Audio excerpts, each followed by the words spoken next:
Վիլհելմ Կոնրադ Ռենտգեն, գերմանացի ականավոր ֆիզիկոս, ծնվել է 1845 թվականի մարտի 27-ին Լենեպում, Պրուսիայի թագավորությունում, Գերմանական Միություն։ 1865-ից 1868 թվականներին սովորել է Ցյուրիխի բարձրագույն տեխնիկական դպրոցում և 1868 թվականին Ցյուրիխի համալսարանում ստացել դոկտորի աստիճան։ Ուսումնասիրել է բյուրեղների պիեզոէլեկտրական և պիրոէլեկտրական հատկությունները, բացահայտել բյուրեղներում էլեկտրական և օպտիկական երևույթների փոխադարձ կապը։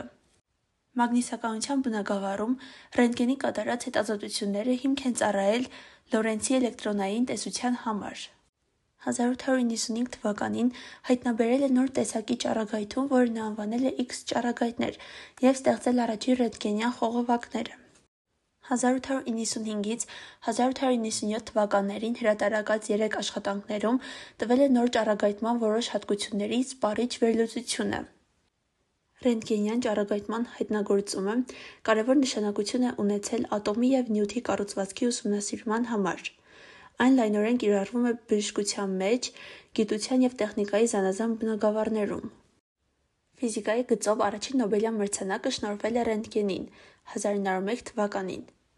Ռենտգենն օժանդակում էր իր հայտնագործությունը բժշկության մեջ գործնականորեն կիրառելու արագ տարածմանը։ Ռենտգենյան ճառագայթներ ստանալու համար նրա սարքած առաջին ռենտգենյան խողովակի կառուցվածքի հիմնական գծերը պահպանվել են մինչև այժմ։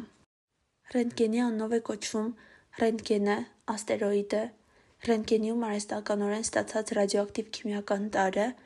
և ռենտգեն արտահամակարգային չափման միավորը։ Մահացել է 1923 թվականի փետրվարի 10-ին Մյունխենում 77 տարեկան հասակում։